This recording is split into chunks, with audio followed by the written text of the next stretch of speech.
deep dive mythology, lore, Dungeons and Dragons. Hello and welcome to the Creative Thinker Podcast. Hello and welcome to the Creative Thinker Podcast. My name is Henry Moon and I am joined by Michael Vasquez. We're talking about Halo. This is our episode 1 of the Halo series. Yeah. I'm super excited to talk about Halo. Not as excited to talk about the TV series. Yes, respectfully. we will get into that a little bit later. There's some things they did well, and then there's much more that they are doing badly. So we've only watched episode 1 so far. Maybe they'll pull it out, but it certainly doesn't look like it with the foundation they have laid. No offense, but maybe if they listen to our podcast, they can make a better season 2. And I think they have listened to a lot of feedback, and from what I've seen of or heard of season 2, it should be better. The interesting thing about us going through this Halo series is we're going through episode 1 through 10, and then we'll be reviewing season 2 as well. The cool part is season 2 comes out in February, so it should all line up. So this year we will have all of our Halo episodes and reactions. And we will see by the end of the year how season 2 fared against season 1. And a lot of my thoughts. We're gonna talk a lot about Halo lore and theory. And I am really excited. But before we get into the TV shows, what are we gonna be talking about today? Well, definitely I'm excited to get into the nostalgia of playing the games, and that's going to be later in the year. That's definitely on our list. But today we're going to be talking about some of the species in Halo. I get to talk about my favorite, which is the Unggoy, and you get to talk about the Kig Yar. Yeah, so again, if you listen to our promo, the Unggoy are typically known as grunts in the Halo game, and then Kig Yar are typically the jackals or skirmishers. If you played through Halo Reach, you got to play the skirmishers or play against the skirmishers, and then the jackals in Halo CE and Halo 2 are just the normal shield-bearing jackals. So let's close the curtain on what we know about Halo. Let's set the stage to all black, and then picture deep in space, an ice-covered planet. As we zoom in, see volcanoes erupting, large fire bursts around the equator. As we zoom in even closer, we see lots of sharp cliffs. We see some splashes of water as we get between the two poles that are covered in ice. And then as we get in even closer, we see thousands, millions of crawling, shambling creatures on all fours, these sharp cliffs that they're moving up and down. And the air is not air at all. In fact, it's methane. These little creatures are Unggoy. They look a little bit like turtles, you could say. They've got plates built into their skin that are made of bone. They do crawl around on all fours. That's why their forearms are so large. They're mainly good at large movements, not very mechanical species. So things like using a screwdriver or something is not something you'd see an Unggoy doing on a weekend for fun. They don't have that kind of tactile ability. The home world is Balejo. That's what we've described. And it is a methane planet, and it has 2 winters. 2 winters a year. It's a very inhospitable place.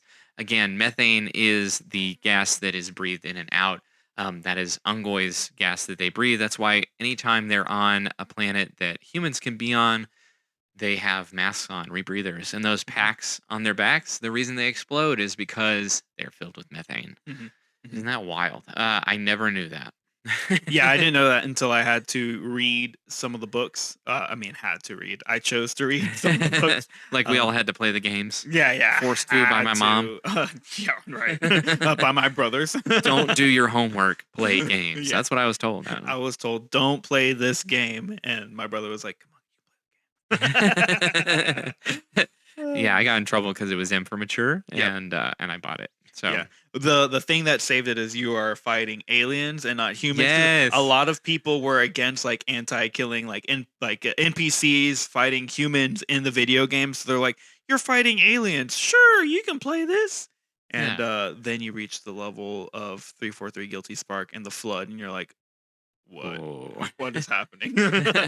Super intense games. We'll Yeah. talk about the Flood later in the year as well. I'm Yeah. really excited for that one because I know nothing about the Flood Oh other gosh. than Okay. what I've seen. So, Sweet.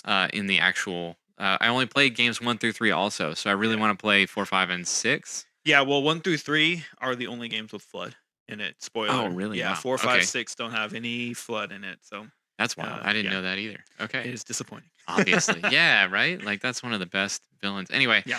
okay, so back to Vallejo. We're talking about Unggoy. You're going to find them most often sleeping, playing games, telling stories, but always in family groups.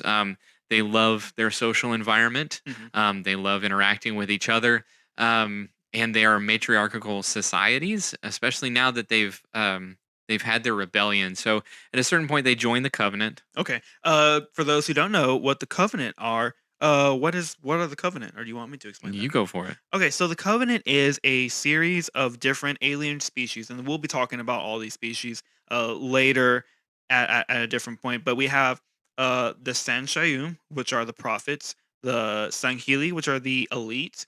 They have the Kig Yar, the jackals, the Unggoy grunts. They also have the like Golo, which are like this worm type species, which they're like I listened to a video recently about how many Covenant there are, and the Let Golo is somewhere in the like hundreds of billions because each worm it counts as one, and there's billions of worms because quite a few hundred, if not thousands, of worms consist of one hunter. Um, so it's just a myriad of aliens that have come together to form this one group called the Covenant. And it is led by the prophets, the Sanshayum, and the Sanghili, the elite warriors. And they have come together through this religious dogma of the Great Journey and are trying to push people into the Great Journey through Forerunner artifacts, which are a whole nother thing, but it's like ancient artifacts that will ascend them to godhood whenever they can find the artifacts that lead them to the Halo rings. And once they activate the Halo rings, the great journey will have begun and their ascension to godhood will have started. Another species I forgot are the Jiralhanae, which are the brutes. So the Covenant are this conglomerate of alien species, this multi galaxy wide um, group of aliens, and the Covenant are in direct conflict with the humans because of reasons we'll get into. But the Covenant it wants nothing more than genocide for the humans. So the humans are fighting off these creatures, and throughout different stages, I think the Covenant has been like around for a couple thousands of years. This alien species or this alien group, and so as we talk about when their introduction to the Covenant was, it's typically thousands of years, and now the events of Halo happen in 2552 and beyond, and that's where we'll talk about where they're at in the Covenant is anywhere between 2525 to 2552, and then beyond that, which would be post Halo 3, I believe, which would be 2556 and beyond. So those are kind of the year time frame, kind of technical stuff. But now we can get into their introduction to the So, Covenant. the Unggoy, when they're introduced to the Covenant, and maybe you can talk about tier systems as well. Yeah, But when yeah. they're introduced, they are a tier 4 society. Okay, So, so we're going to talk about a tier system for a little bit. And so this is great for you as a creative to think about if you're doing anything sci-fi related, that each area will have some type of tier system. And you don't have to use this specifically, but you can use this as kind of a placeholder for different planets and things like that. So the tier system is a tier 0 through 7, 7 being the lowest, 0 being the highest. And real quick, tier 7 is pre industrial, one of the most common and stable states, limited weaponry and environmental threats. Societies tend to be small and scattered, driven by subsistences, farming, foraging, and hunter gathering needs. Think about, you know, Earth probably 2,000, 3,000 years ago. Pretty pre-industrial. We have tier 6, industrial, outset from massive urbanization. Agrarian societies can remain stable in the pre-industrial stage, but tier 6 population strain and mechanized food production invariably create political and economic pressures very few can balance. Then we have tier 5, the atomic stage. Tier 5 species usually begin focusing on clean energy production. The occasionally belligerent species will use atomic energy for weaponry. I wonder who it's talking about. um, it references the atomic bombs dropping. And then for reference, the Sangshayum, the prophets, they were in the atomic age or in tier 5, 852 BCE, according to human history. So quite quite a while before us. They were in this tier 5 stage. Tier 4 is the space age. Tier 4 is often the final resting place for a species intelligent enough to break free from their cradle surface, only to fill the gulf surrounding it with war. That's what sci-fi is all about, is war in space. But yeah, tier 4 space age, you're moving around space now. And then we have tier 3 space faring. Species have efficient slip space navigation, mass drivers, and so on and so forth. Semi-sentient AI is another key point here for spacefaring. And so what slip space navigation would be, hyperspace, slip space, what is it called in Star Trek whenever they go into warp drive?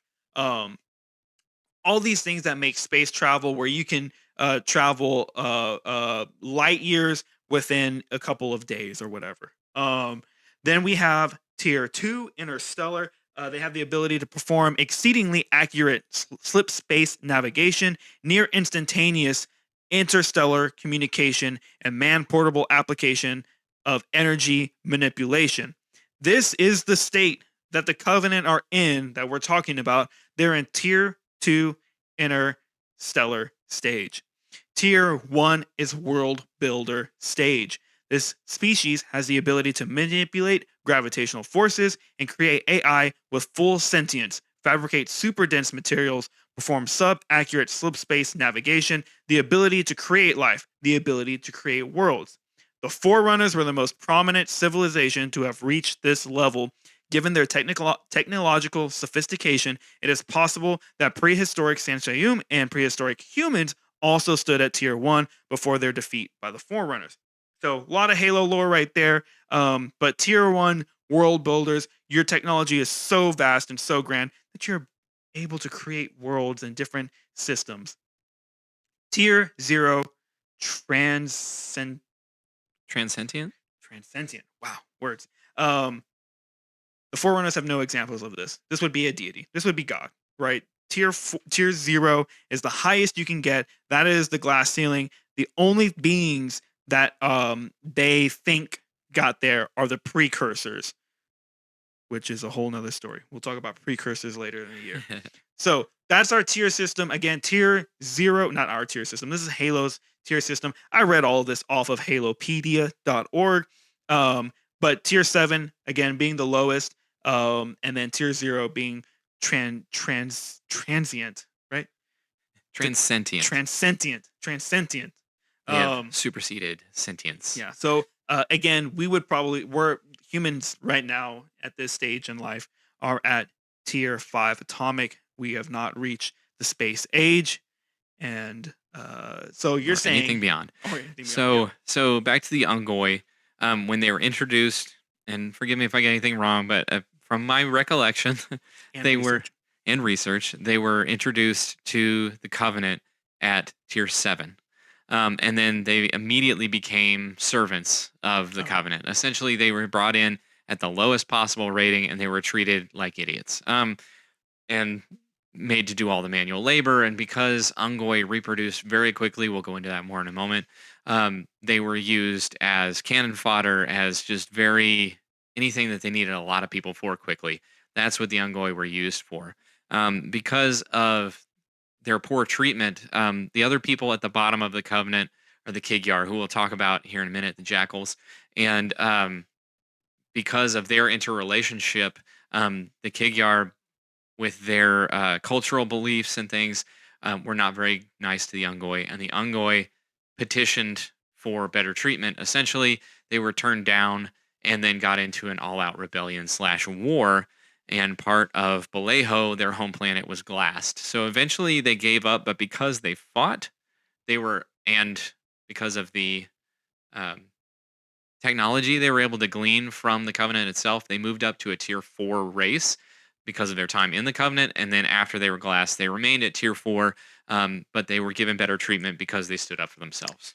And so for people who don't know the term glassed is when a spaceship who has the ability to pretty much fire down plasma burns the ground of the planet that it's on into what is called a glass-like state. So plasma is glassing the planet when they're firing and destroying the planet. This would be It melts everything together into one solid material. This is almost Death Star level. Uh, Glassing is almost Death Star level, but ships have to manually kind of go over the planet. And typically, when a glassing happens in the Covenant, you have a fleet of ships glassing a planet, and so they're all kind of rotating over the planet, just shooting down beams of fires. Super fiery hot plasma down to the Earth's surface, incinerating and leaving no survivors, typically. Yes. So they have their uprising and are ultimately defeated. However, it improves their status in the Covenant again because they stood up for themselves, and the Sangheili are a prominent race. Because of their culture, the Unggoy are sort of promoted without really any benefits. They're still used as cannon fodder, and they're still used on the front lines of battles. But in terms of their daily treatment, they are treated better. In fact, because of their adherence to the Sangheili's, well, all of the Covenant's religious beliefs, they're allowed to have their own religious services on ships. They're allowed to lead their own platoons. They're allowed so much more freedom because they stood up for themselves in that one conflict. So that's pretty cool. Mm-hmm. Yeah, I love the grunts that are able to like lead their own areas. Back in the good old Bungie days of Halo, when they were running it, they used to have Bungie.net, and there were groups on Bungie.net forums who were like, we are all grunt lovers, and we love the grunts, and we love. There used to be like, I think I've talked about it before, where we would do like RPG style stuff where you write a description and then someone else writes a description of like this continuing collaboration of stories, and we talked about our special ops grunts and how we would play the Halo levels in our fantasy stuff. So there's a big love of grunts in the Halo community. Yeah, I mean they're definitely one of my favorite races because they're just so fun. They're like very energetic in everything they do. They sort of bound when they walk. They're very like they communicate a lot. So anytime you come across them in the game, it's like it's nothing but chatter, which is fun. They have probably the funniest lines in the games. And in terms of like if you shoot things and things explode in the game, it's like it's a grunt. Like that's and they have some of the funniest, not that not that violence is great or anything, but but when you shoot a grunt and it explodes, is like that's some of the funniest parts of the game to me. It's like most of my favorite game moments are because I was fighting grunts. Yeah, they have there's a skull now that they have on the games, which is just like an add-on perk that you can toggle on and off. And when you get a headshot with the grunts, they erupt in an explosion and go with confetti and everything. Yeah, with confetti and stuff. It's super fun. And the grunts, like, it's weird. This alien culture of grunts, like the elites have a lot deeper, or the Sangheili have a lot deeper voice, though. But the grunts have a higher pitch, and they're like, "Oh my gosh, what? They're coming for me! The Master Chief is coming! Let's get away!" Once they went to the translated versions, it was so funny. Oh my gosh, yeah. Instead of just alien language. Yeah. He's coming, right? I'll bite your kneecaps. Are some of the iconic lines from the grunts. So their biological summary, I want to get into a little bit too, because it may surprise some people. Their height is about, on average, 5'6", which when I was researching, I was really surprised by, because you are this 7-foot Master Chief, right? Like you're taller than the Marines and everything around you, but you don't really think about it because that is your character and it looks like a person. So you're up by these grunts and you're like, they're tiny, but they're 5'6". Yeah. That's pretty big. Mhm. And they weigh on average about 200 pounds, Mhm. which is also a lot. Yeah. That's more than I weigh. So like, anyway, that's a lot. Mhm. They breathe methane, which we talked about. They're matriarchal. We talked about their lifespan, which is interesting. 150 years on average. Dude, that was a shocker to me when I saw that on there. I was like, I don't know if you saw my face earlier, but I was just like no way, 150 years. That's That's what the crazy. sources I found said. Yeah. Consistently, it was about 150 years, and which is insane. When we get to their reproduction, it's going to be even more mind blowing. So it takes for children to mature. It takes 5 to 8 years. That is wild. That's no time at all, especially if you live 150 years. Yeah, 100. That's a 15th, less than a 15th of your life. that's crazy. No wonder they were like such a huge population problem for the Covenant. Like Yes. they live forever and don't die, and they're already adults by 8 or 9 years old. That's wild. It's nuts. And so, like, no wonder they're pretty family driven. It's like, you know how much energy it would take to have a family, a full grown family in 5 to 8 years and still be able to, lay more eggs. You know what I mean? Like, Oh yeah, because of so, this. Yeah. all right, I jumped ahead. Sorry. Reproduction. So, Unggoy reproduce through eggs, Mhm. which, okay. They do look like turtles. You know what I Yeah, mean? So, I guess I'm kind of hyped that they have eggs, but they lay, just like most reptiles, they lay egg clutches, Mm. and they can have upwards of 12 eggs per clutch. Dude, that's So crazy. if all the eggs hatched, you have 12 new adult Unggoy It- in 5 to 8 years. Yeah. And you can probably, I don't know what the gestation period is. I couldn't find that anywhere, which is odd. But I mean, like most reptiles, it's like 3 to 6 months, something like that. Okay. Cool. I may be butchering that. It's somewhere in that range, though. You had a And snake. You should know. yeah, I know. I missed that snake. It was so cool having a pet snake. Anyway, so Probably still in Elgin somewhere. probably, but so they can have 12 eggs, and that's per couple. I'm gonna say like per year. Let's be not optimistic. So Yeah. per couple per year, 12 new Unggoy. That is an insane amount of reproduction. I think like for I was For listening to 150-year lifespan. yeah. So I was listening to a podcast talking about like population, and I can't remember what the term is called, but whenever your birth rate reaches a certain number, your population is either increasing or decreasing. I believe the U.S. is actually at a state right now where the birth rate is less than what it needs to be, but because of immigration, our population is still growing. Which is very interesting because the birth rate, I'm sure, for the Unggoy is absurdly high. So I can't think about like that population is growing exponentially. And it's also true that they're Is that so true? you say polyamorous, I guess, Oh, where for real? yeah, so it's like they don't have one male, one female kind of families. It's like multiple females and one male. Oh, okay. And so just for if you had one pair, and let's say they lived to 150, they matured at 8, and every year they had eggs. Okay, Cool. so just 1 to 1 is 1,704. That's crazy. Okay, now let's say if they had 4 partners. So that family group would be 6,816 lifetime. 6,000, that's per family group of Yeah. 5. 6, oh my gosh. That's wild. So much. Yeah.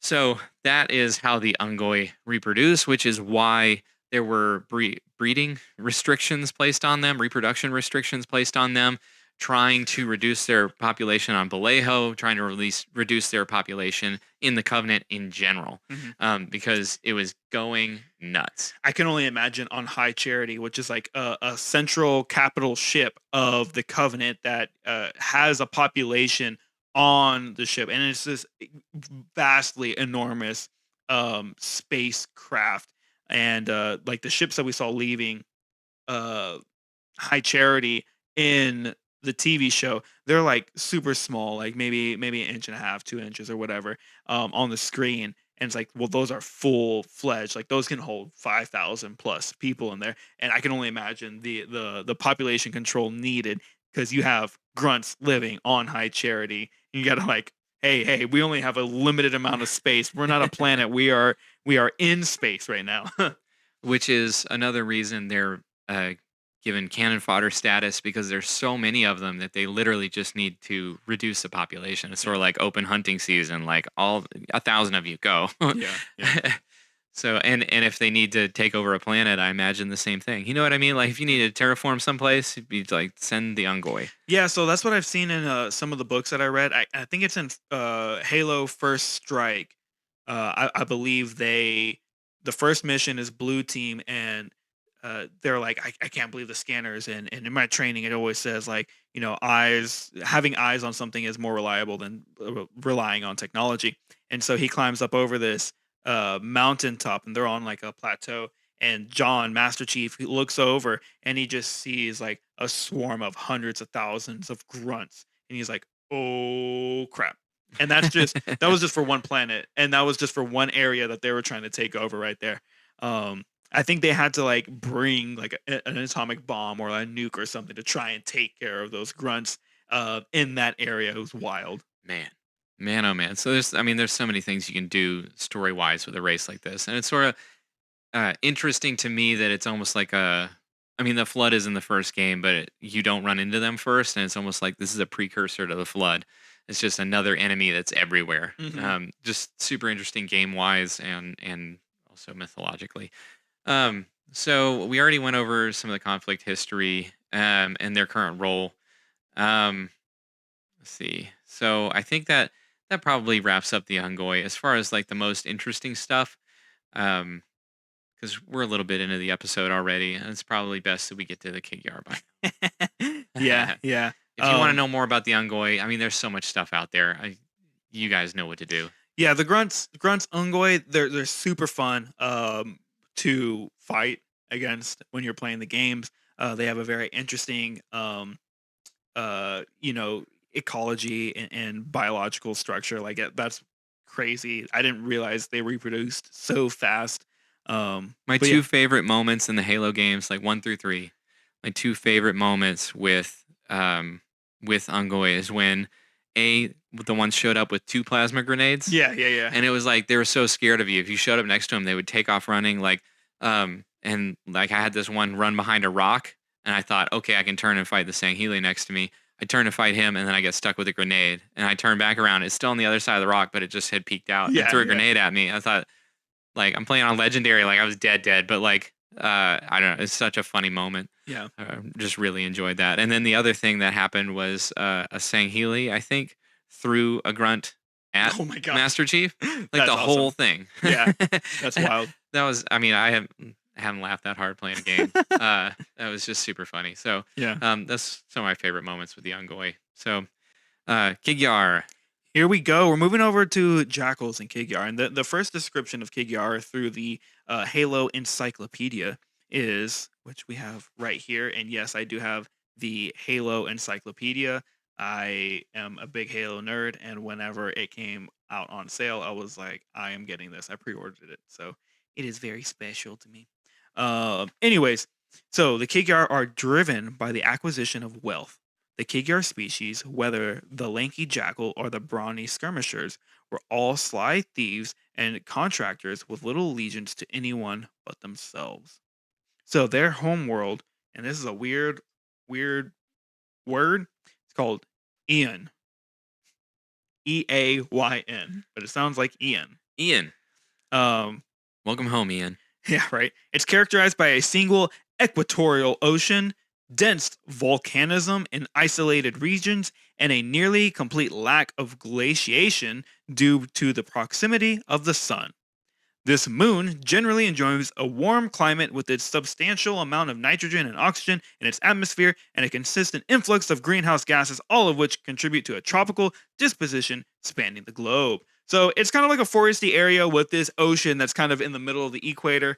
No glaciers, and then, it has enough to sustain life. So these Kig Yar are they have these strong legs that bend. To me, they bend like fawn legs, right? Their legs kind of go backwards or whatever, and their lean avian torso is tightly packed with muscles, bearing low shoulders and long, slender arms that end in tri-digit hands, easily capable of gripping and manipulating tools, machines, and weapons. So they're these kind of like longer, lanky creatures. And when they say avian torso, avian is how a lot of the Kig Yar were described. They either have like a long beak, depending on the variation, a shorter beak, or kind of like a reptilian mouth that's a little bit shorter.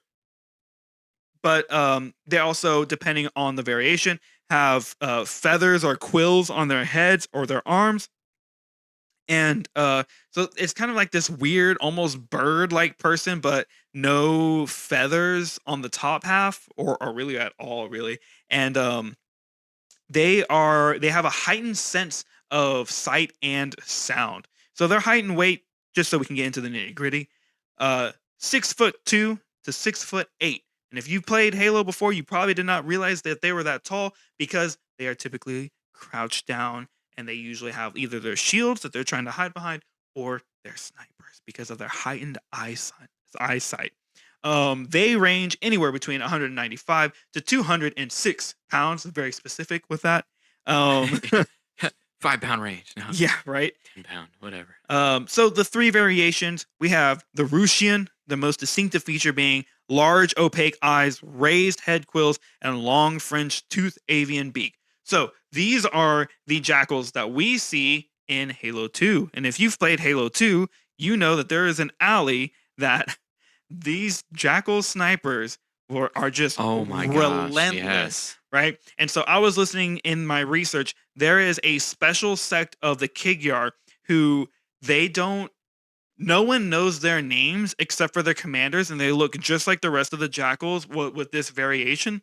And they were specially designed to go to Earth to protect the prophets that are there. And when they found out that there are humans there, they went down to Earth and just started obliterating everyone. And you've played Halo 2 on Legendary, you know these snipers and you know their location because you had to know their location to survive that level. So that special squad, and I can't remember what the squad name was. It was super dope, but yeah. So that's them.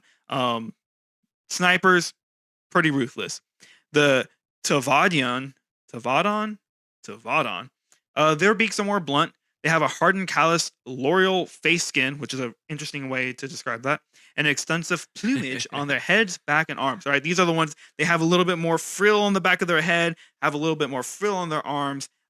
These are the ones that are carrying the shield, or no, these are actually our skirmishers. They have they're usually like the really one moving fast on the battlefield. They're typically strafing side to side. They have the needlers and Halo Reach, and so they're very tough to track down and hit. But once you hit them, usually because they don't have any shield, you're able to dispatch them pretty quickly.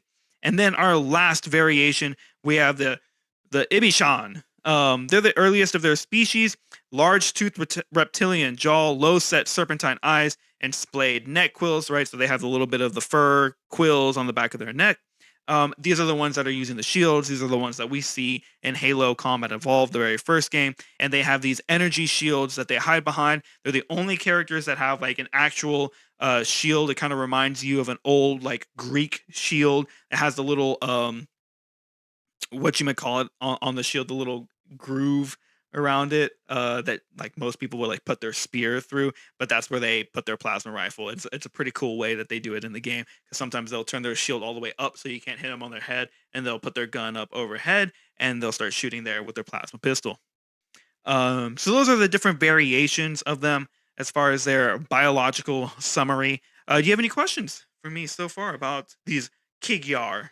I never really knew what they look like. I played on a pretty small TV, and this was back before the days of high definition TVs, at least the proliferation of them. Yeah. And yeah, I had no idea they were so bird like. Once I started researching, I was like, this is the jackal? That's crazy. Mhm. So Yeah. that was pretty cool. And I didn't realize there was that many variations. That was something that struck me about all of them. I was like, they sort of just ran up to him. I was like, I know what they are, and Yeah. I didn't really think about what they look like super much because I was just trying to stay alive in the game. Yeah. And yeah, there's so many different variations. It's crazy, Yeah. It is quite fun. Quite fun. and all the different strategies they did and all that stuff. So Yeah. it's a really fun game. This is getting me excited to go play it again. Heck yeah. Quick history lesson with the Kig Yar. They were tier 4, right? They were spacefaring before the Covenant came and found the Kig Yar in their space system. I can't remember what the system was called. I had it written down, but then I didn't put it on my notes. So in their system, they had already got space travel. How they interacted with the Covenant is they engaged in space combat because the Covenant were looking for Forerunner artifacts in the Kig Yar's space, and Kig Yar they're pirates, right? Just hands down, they are pirates. In their own homeworld, they were constantly on boats in the ocean that's around the equator, and they were pillaging. And they were always trying to grab loot. Once they got into spacefaring, they were always trying to find different artifacts. They were mercenaries, hired hands. They were really good scouts or reconnaissance type stuff. And so they love money. These are space pirates, Earth pirates. They're the 100% definition of pirates.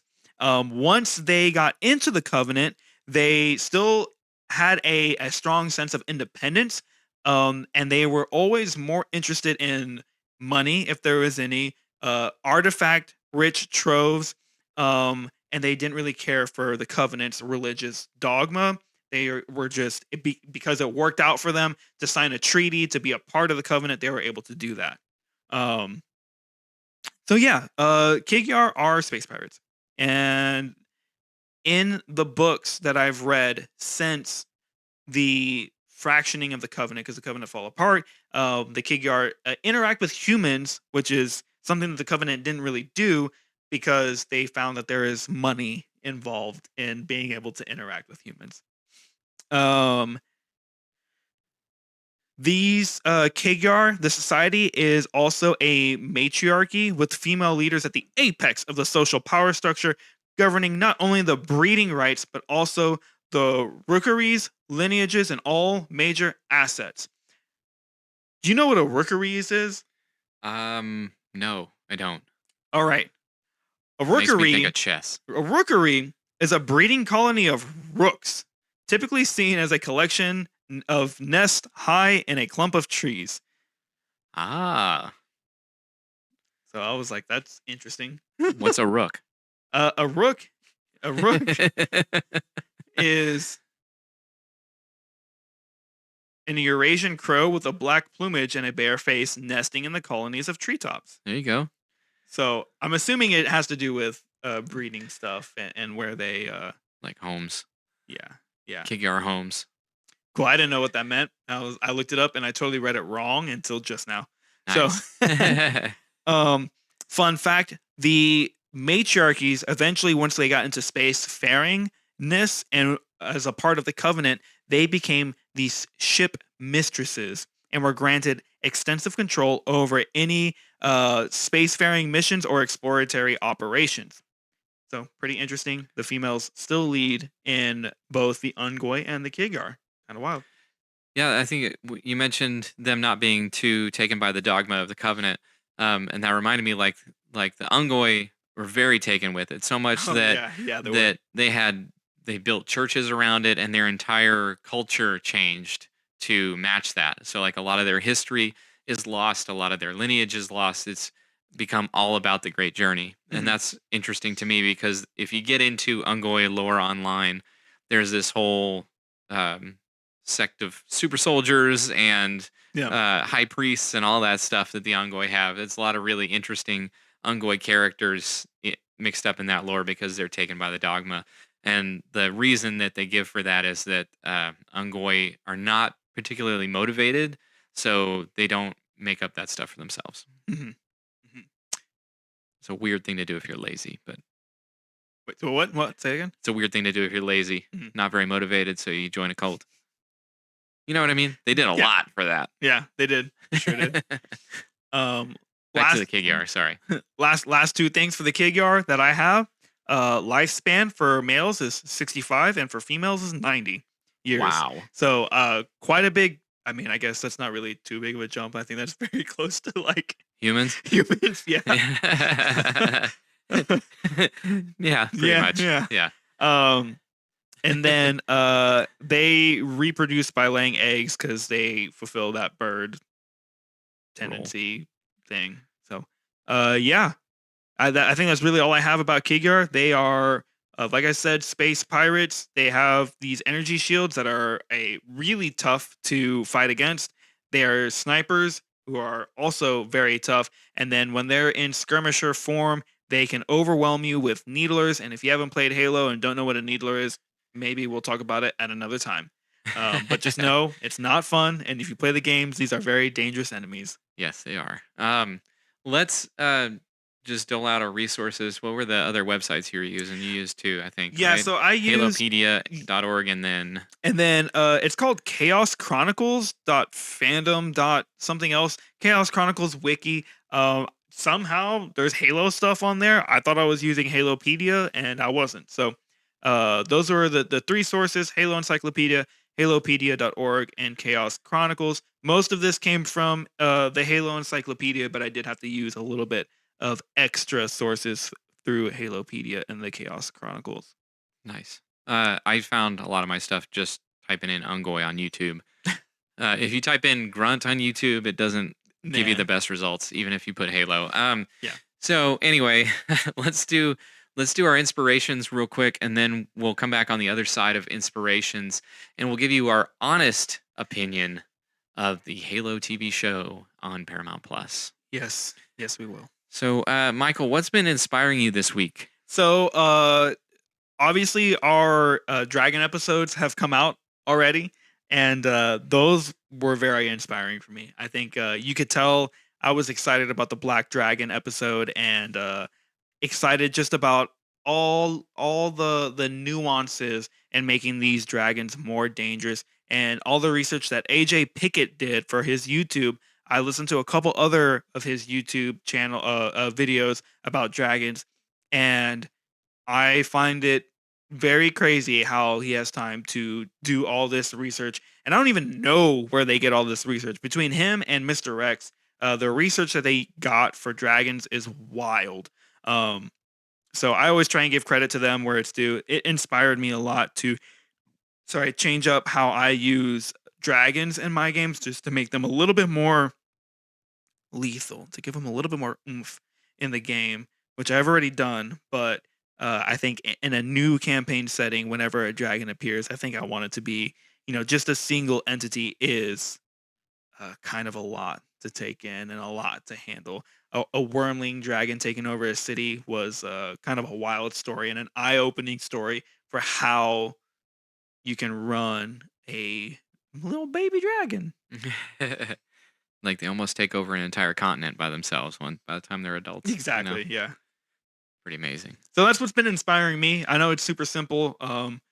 And the reason we do the research that we do is because it is inspiring us already. So when it's the episode topic and research that we did inspires us, I mean, I can't really say anything else about it. Like that, that is the reason why we want to talk about it, is because it is inspiring for us, and we continue to pick topics that we like to talk about. So sometimes it's just our topics. Our topics inspire us. I think it's interesting to me how most people don't really think about researching as creativity. They don't really think of it as building their creativity. Like they research a few like reference photos or a couple stories that's like a couple things. I like the mechanic of this. I like the mechanic of that. I'm going to make something totally different. But we don't view research as a very important skill to have as a human being, or B, something that is necessary for creative people. I think that's such a tragedy, because researching, we all think we're good at research because we have Google, but that's not the case. It's like you have to actually delve into a topic to then find the keywords, to then find what you're actually looking for. It takes a while, especially with how big the internet is now. the more keywords you need Yeah, for sure, for sure. to index the right thing. So it is a very important skill to have. And when you finally hit something that is like, I mean, there's so much information on the internet. Once you finally find something that really gets your brain going, to deep dive the research of it is a fantastic thing to do because it is very inspiring. I agree with that. Thank Mhm. you for sharing that. Yeah. Um, What's been inspiring you, well, Henry Son? I've been gearing up to start trying to work on my book again, a long dead project still, which is a shame, but it is what it is. I have reintroduced that and to my daily schedule and trying to do a little bit of writing every day. Mhm. And part of that research that I've been doing for this process is through the podcast called "Helping Writers Become Authors." Mm. It's what's the name? I think it's Wayland, something MK Wayland, something like that. Um, that runs that podcast. She is an author in her own right. She's got multiple books, and it's like a little 8 minute snippet podcast, and it's got a lot of great tips and tricks for narrative practice and just generally being creative and yeah, there's just so much good stuff that she did. She does year-end wrap-ups too. Like, this is the best thing I learned from 2023 or Mm. 2022 or whatever. She's been doing it something like 10 years or something. I mean, Dang. like, there's you couldn't even listen to all of it. I mean, I don't know. I've been listening for weeks, Mhm. and I listen to podcasts at like 1.5, 2.0, something like that, Oh, dang. and I'm still nowhere near caught up. So anyway, a lot of really great information on that podcast. I think it's KM Wyland. Anyway, the Helping Writers Become Authors podcast has given me so much inspiration recently. And she also has so many books. Like, there's literally, I just ordered it. I can't wait for it to come in the mail. A book of hers that is like outlining your novel. Mhm. And that's what it's just a workbook to outline your Oh, novel. I that's mean, like, cool. yeah, That's real so cool. every step so that you're ready to just write exposition by the end of it. That's nice. So I mean, what a cool person you must be to have that sort of drive in you to be like, yeah, I'm just gonna put out this book that if you complete it, you're gonna have a book of your own. You know, Yeah, like right. just seems like a cool person and a lot of really good information. So that's Mhm. what's been inspiring me of late. Yeah. Listen to it on the treadmill.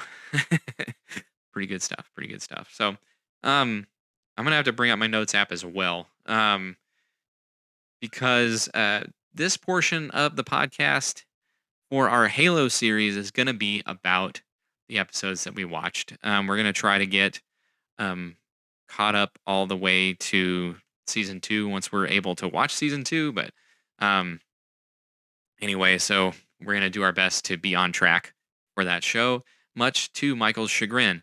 So this is the Paramount Plus, or at least that's where it's streaming right now. It says it's by Showtime, I think. Yeah. Anyway, But I so think it's on. It comes out on Paramount Plus. gotcha. So, anyway, this is for the Halo TV show. We're gonna give our thoughts, and I want to try to start with the positives. What do you think worked? So I Because think it's about to be a roast I have sesh. one, two, three, four things that I thought were good about the episode. Hit me with them. Okay, so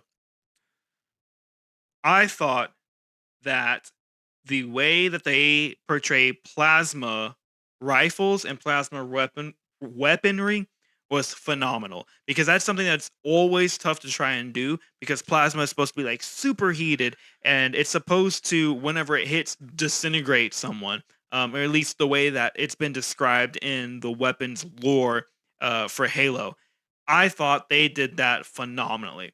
They have great explosions whenever they shoot someone. I think in one of the first scenes, like their feet are gone and they have like half their torso, half their legs left.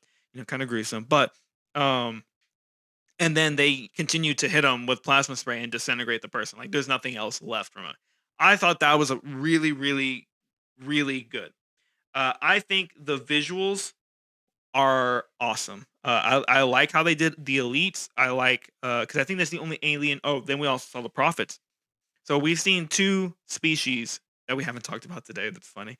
Um, the Sangheili and the Sanshayum, I thought they did very well. I really enjoyed those visuals, and I know that has been a struggle for any type of Halo production. That having live action aliens that look as good as the video games has been really tough. The only way that they've done it in a very, very good way has been through CGI, through Blur Studios for the Halo 2 remake and remastered editions. They did the cutscenes phenomenally. It looks like a beautiful movie. But as far as live action, nothing has come anywhere close to what it looks like in Paramount Plus. I will give them A plus plus. Visuals were hella good. I thought when the introduction of the Spartans of Silver Team was awesome. They come down, they drop down from a pelican, they do the superhero landing. They're efficient killers. That's essentially what they are. They're supposed to come here. They're super soldiers. They didn't take pretty much any damage fighting the Covenant, and they said what they killed 20 elites, 4 people. Which I mean, even in the game, 20 elites That's around a you. lot. That's a lot. That's a lot. And so I thought they did that. They made them look cool initially. I wish that was our first introduction to them, aside from the words that were said about them. So Spartans, great, great look. I thought they were towards the end. I was even telling you, phenomenal shots at the end of the episode. They had a shot of all these pelicans coming down on Reach. They had a shot of all the military kind of like coming out in this um emergency situation. I thought the storytelling around it was boo boo, but I thought the actual shots of like the Spartans walking in and you see all these military people coming out. I thought that was a pretty crazy intense shot. I thought it looked very very very good. Certain shots looking phenomenal so far. Episode 1. And I believe we just started a little bit of episode 2, but we're not going to get into that right now. Episode 1, solid. And that was it. The visuals were really really good. Um, I think that's probably the only good thing I can say about the show. Nice. That's not bad. I mean, there's some good stuff. I mean, that's not bad. For my positives, I put that they fucking made a Halo show finally with money Yeah. behind it. I mean, Okay, thank goodness, right? Like it's been 20 years. So finally somebody got through production. yeah, District 9 was supposed to be Halo, right? I did not know that. Yeah. So the movie District 9, I think that's what Peter Jackson directed that, but that was supposed to be the Halo movie. And so if you look, there's some live action in between Halo 3 and Halo Reach, or right before Halo 3. There's small little clips, and they use what looks like some of the area around the encampment of District 9 to do this short little clip for live action Halo, and they have like a brute come in, they have spikers and things Oh, like that. yeah. Okay, so that was supposed to be District 9. I'm sorry, that was Whoa. supposed to be Halo, but District 9 is what the actual project turned out to be. Which, if you look at District 9, the visuals in District 9 were actually pretty good too. So the potential for a Halo movie has been there since before District 9, and yeah, so this has been, I think I told you, it's been 13 years in the making, and I was really excited that the Halo show actually came out. Yeah, so I mean, I was willing to forgive a lot of things just because I'm like, the remake will be even better. Like a lot of people will look at a show like this and they're like, I'm not going to watch it because it's not what I want it to be.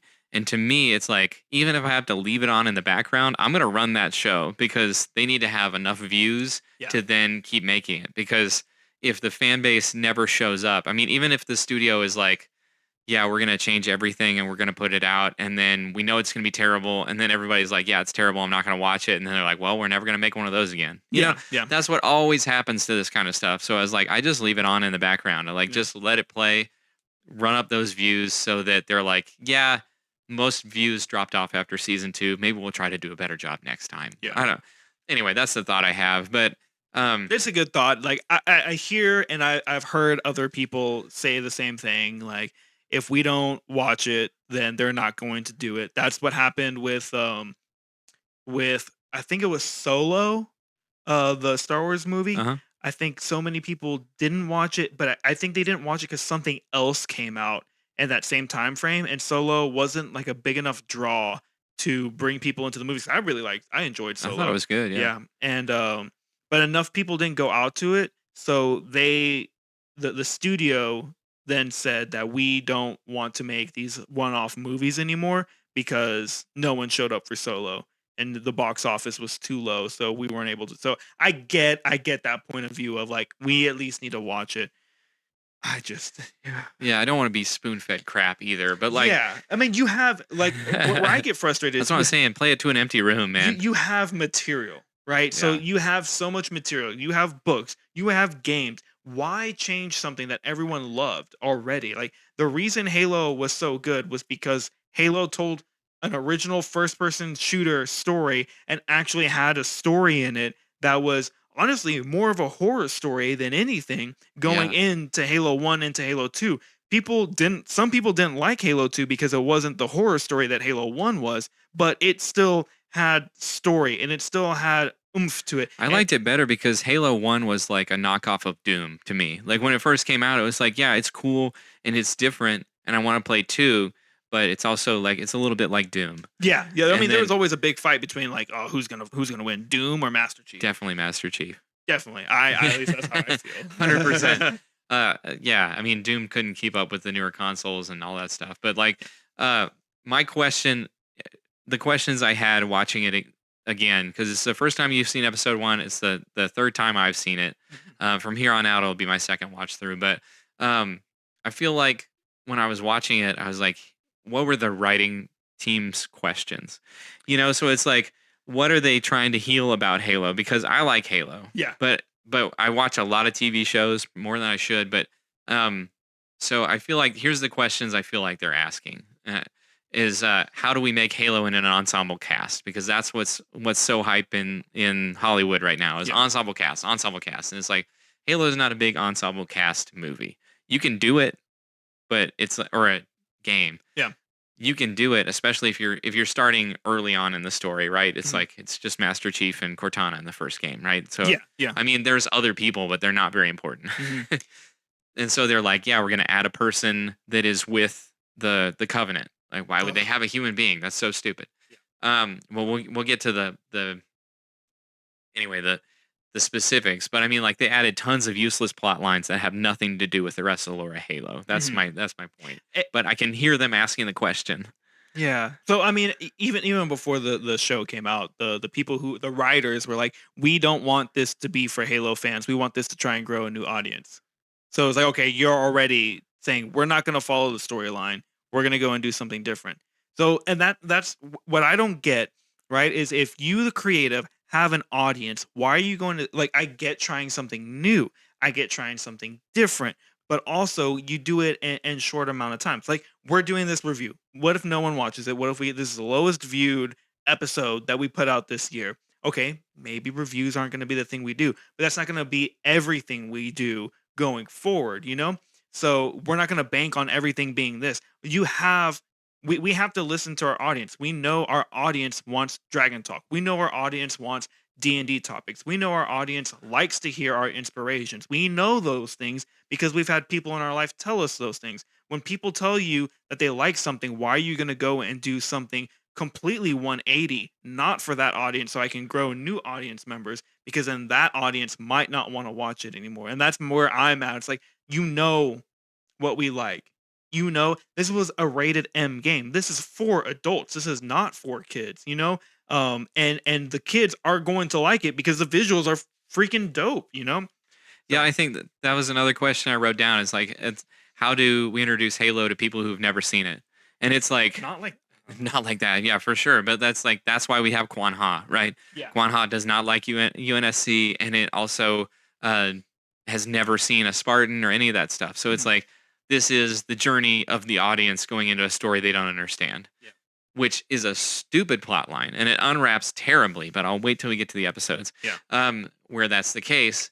And I don't like it. It's not a Halo plot line. Mhm. It's bad, but I understand the question they're asking, and I understand why they're asking it again to get ratings, because video game audiences don't always, because a lot of them are teenagers, they don't turn out to watch the actual shows. Yeah, yeah, So it's a different audience. It's like asking people on Instagram to go through to your business and buy stuff. It's like people aren't on Instagram to buy things yeah, yeah. most of the time. Most of the time, yeah. You can get people, but it's not going to be your larger audience. And I feel like there's, I'm going to go on a bit of a rant here, but the the drawbacks to me of the overarching narrative are like it's anti UNSC immediately. Everything is anti UNSC. The UNSC is anti Master Chief. Hmm. Quan Ha is anti Master Chief and UNSC, and then everybody's anti Covenant, Hmm. except for that girl that's a part of it, but she's also anti. And the Yeah. Covenant is anti her. Yeah. And so it's like there is nothing to root for in any of that. Yeah. And there is also no consequences to any of this. Hmm.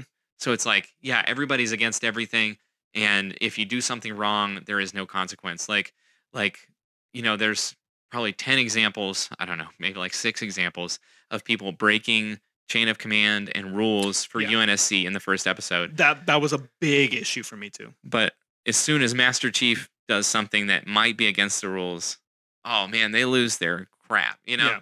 And that was like, I don't understand why some things have consequences and some things don't. Yeah, I think that was one of my gripes too that I had further down. Yeah, I said chain of command BS because there's a point in the story where Master Chief is trying, like he's first he takes his helmet off in the first episode. Also not a fan of that. But he Leaves it off. yeah, he leaves it off one. But no, the chain of command, like Dr. Catherine Halsey is not a military personnel. She is, and this is Halo canon lore, actual lore, not show lore. Catherine Halsey is a doctor of ONI, which is the Office of Naval Intelligence. So she is a part of the Navy, but she should not have been anywhere near that area. She is not in charge of the Spartans as a military asset. She helped create the Spartan program. Little backstory on the Spartan program: they kidnapped 150 children and put them through biological engineering and indoctrination to train them to become super soldiers because they were genetically predisposed to be able to take on the biological augmentation that was going to happen later on in their training to become military super soldiers. And they were replaced by faulty clones who were going to die. And so the families of the 150 ended up being sad because their kids are dying, and that's not a fun thing to happen. And this was a super top secret operation that happened. Captain Keyes is involved, Dr. Catherine Halsey is involved. And so, but the Spartans know this, and they begin their indoctrination at a young age that they are chosen to be humanity's finest hope, of peace, right? Because at that point the Covenant weren't an issue, or they weren't in the galaxy at that point. And so that's where I have an issue with just the Foundation, because Catherine Halsey is not in charge of the Spartans. She was in the command center, and she told her Spartans to disobey the UNSC. It sounded like she was like the military leader of the Spartans, and that doesn't make any sense. Why would you have a doctor in charge of military personnel? That just doesn't make any sense to me, fundamentally. And then the Spartans know what happened to them. They all are aware that they were taken as kids, but they all were also indoctrinated to believe that they need to be Earth's finest soldiers to help defend and keep the peace of Earth, because they did have to, fight insurrectionists, which we see in episode 1 that they do. They go to the insurrectionists, but they don't fight them. But it is something that they did do as young Spartans before the Covenant showed up. And then after the Covenant showed up, they were the first people. Spartans were the first people to actually kill Covenant, which was a huge thing for them. They killed the first Covenant ship. The kids did that. So I think they were 16 years old at the time. And so, anyways, that's my rant. Like just the chain of command makes no sense. Spartans should already know what's happening. They should be listening to their commanders because their commanders are competent. And Dr. Halsey is a doctor. She is not any type of military rank. So that's where one of my biggest issues. And it was like, fundamentally this whole like all of these scenes just don't make any sense to me. Like I feel like here's another rant. And I know we're at an hour and four, so we're Yeah, gonna try and rant maybe for another 6 minutes. and then try to Then wrap out. yeah, I'll then be we'll quick. try and wrap up. I'll be quick. I feel like if you're adding your beliefs into a story that you're writing, and changing the story into something that endorses those beliefs, you're a propagandist, not a storyteller. Mhm. And I feel like, I don't care what your beliefs are. I don't want them to be in the story unless they're pertinent to the story. And so I feel like what goes on in a lot of TV shows lately is, this idea that anybody coming into a situation or a location that didn't live there originally is bad, and Mhm. everybody who lives there currently is good. And so, like, Kwan Ha is the quintessential victim character that is becoming this like main character, based on whining, basically. I mean, like that doesn't work in the real world. It Mhm. doesn't, and so it rings really hollow. And so, and I also feel like there is this, anti men characters thing going on in Hollywood, which is like, okay, now we have a full cast in Halo of female characters that are the main characters when in the game it's Master Chief. And I've And like, Cortana. and Cortana, Yeah. right? Exactly. There is a perfectly good female character, and I don't want to spoil it for you because you haven't seen it yet, but they totally ruin her character and the relationship that they have. Yeah. They completely destroy it. And and I've seen clips and I know kind of where this is going with that, but like what I hate is badly written characters because again you have the sources for very well written characters like I think what's her name, the Spartan Kai and the other one I forget his name. yeah, there's Kai, yeah, and the other two Spartans. And there are two female Spartans, and I know kind of the story of Kai and what's going to be coming up. But there was Linda, Fred, and Kelly of the original Blue Team, and they are fantastic characters. They have their own story growth. They are already elevated to the fans as legendary status. I just don't understand why you chose to write these four characters completely different. And we even said, the Spartan, the other dude Spartan is more Master Chief than Master Chief is going to be. Um, and that's just it's sad. I I don't think like that's a bad better writing. point than the one I'm trying to make. It's like, Yeah. because that is what I'm trying to say, because it's like there is they're taking all of the characters and removing their actual motivations. It's like nobody has any real motivation. It's Mhm. like, Their this girl motivation is loses her whole family to the Covenant. So who's she mad at? The UNSC. right. Like that doesn't make any sense. Hmm. And so it's like no matter what it is, it's the opposite of what it should be. So it's impossible to root for anything. It's Yeah. like everybody in the show is anti everything. Yeah, and I don't want to, I don't want to go on to like there are more female characters in Hollywood and stuff like that that are main characters. Yeah, that should totally happen. 100% that it should, but just make them well written. Like we don't like bad written characters, male or female. People they didn't For write real. they Yeah. didn't write in Agreed. Star Wars. Rey, she wasn't written well.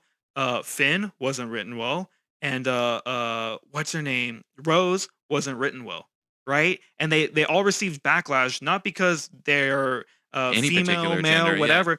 It's because the writing was so bad and there were such good characters and they have such good sources. There are books already about Star Wars where they have Mara Jade.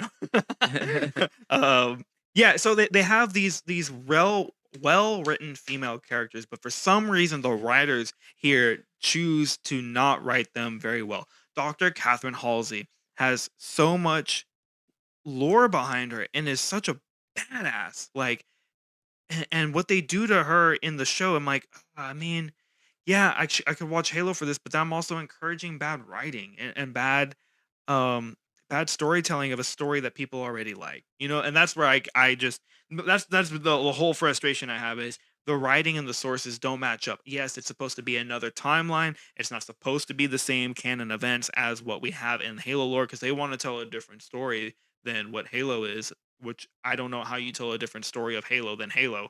Um, but yeah, it that again, I just wanted to clarify what we're saying as far as uh the feel and the vibe. Like Halo and Master Chief was, it has a target audience, and when you change kind of the main characters of that target audience that they want to watch Halo for, and you kind of I can't remember what the word is when the writers like kill a character by their just bad writing.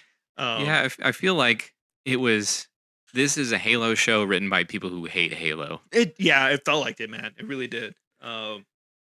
Even from the start. Like we talked about the tier system in this episode and how the tier system is supposed to be for like a species overall. And what's the first thing we see? Tier 4 planet. Like, well, what does that mean? Like what I don't understand what the purpose of putting that there, aside from people being like, oh, tier 4, that's Halo, but like it's really not, because it doesn't I don't even think that was the right tier. They're in tier 3 because they can slip space. Yeah. So they're it's not even right. So that's where I'm like, okay, I guess you could say it's a tier 4 because they have spaceships, but they're not slip spacing or going through hyperspace, whatever you want to call it. Um, but they have that ability. Master Chief does that. They go to Reach. It's an outer colony world, and they reach it in a day.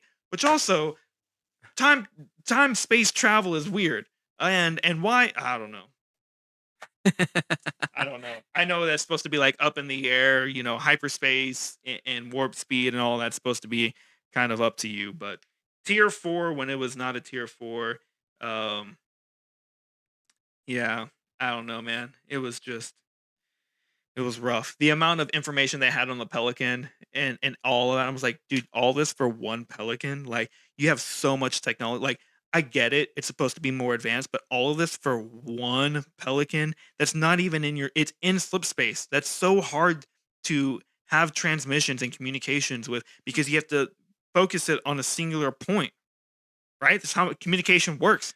That's how transmissions work, but it's How moving could you so get it there? exactly, like slip space, hyperspace. Um, um, I don't know about Star Trek, so I'm not going to talk about that anymore. But hyperspace and slip space, you're not supposed to be able to receive or send communication because you're moving too fast. Like it's not supposed to be possible. And here they are, they're turning off the oxygen and they're, shutting down his armor, and he's doing this and doing that. I'm like, this just doesn't seem like And he's like, plausible. "This is very specific. I need you to pull these exact wires at the same time I do. Otherwise, we're dead." And then she shoots the panel. And then Yeah, like right. 10 seconds later he pulls the thing and I'm like, "Okay, so you lost? Like what? Yeah, What? right. I forgot what What?" happened there, so I was like, "Oh yeah, it just didn't work." But then they had nod each other like it worked. I was like, "What is happening here?" I don't know, man. Yeah. So, anyways, we went a little bit longer on that. We could continue to rant more about it, but it's just uh, we like to see good writing. We're going through the Halo TV series and the Halo series just in general, because there is good writing in it. And I think that's what we said on the start of this journey for Halo.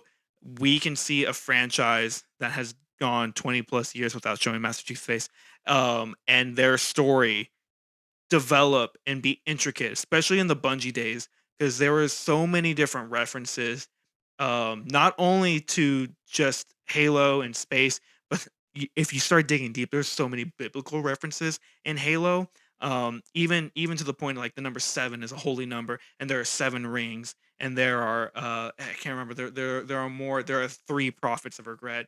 Um, and so there are just so many, or three of the major prophets, and so there are just so many different references throughout the game, and Easter eggs and things like that that made the first Halos so special to everyone involved and everyone that played it and enjoyed it.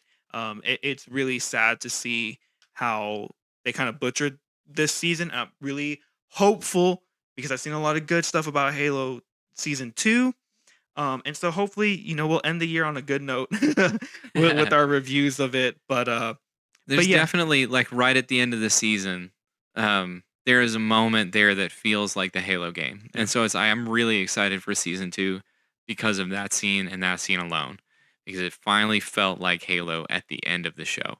And so as we sort of dog on the show and obviously there are positives there and I understand why they did most of what they did because it fits within the tropes of television. They're trying to get a larger audience because they don't know who's going to show up. All the things that we know. We want it to be an ensemble cast. We want it to be complex characters, but it's not hitting the mark here after episode 1. If you want to watch along with us, we sure do appreciate you, and we will enjoy any feedback that you have. Creatives all over the globe, thank you for joining us for our first Halo episode. Yeah, Super yeah. fun. Can't wait for the next one. Take care. Bye-bye. Bye. They say this is not a natural formation, and it's not even on Halo. I don't know if you caught that. Yeah. That ridiculous. Absolutely ridiculous. And now They I'll stop. kidnap Quan Ha. They just straight up kidnap her and make that a storyline. Yeah, they make her a main character. She's like she's maybe 40% of the rest of the show, I think. But Maybe that's 30. kidnapping, right? They straight up kidnapped her. Yeah, her and Kai, right? Yeah. Anyway, yep, that's the rest of the show, man. Anyway, we'll see you next time. Halo Show. Creative Thinker Podcast. Thank you for watching the Creative Thinker podcast. We put a lot of love and attention into every show, and with that comes a lot of time and money. You can help us out through the support links in the description. You can sponsor an episode. You can subscribe to our Patreon. And as always, you can follow, like, subscribe, and share all of our channels. We are eternally grateful for your support as we continue to bring you more episodes of the Creative Thinker podcast. Creative thinkers all over the globe. Take care. Bye-bye. Bye.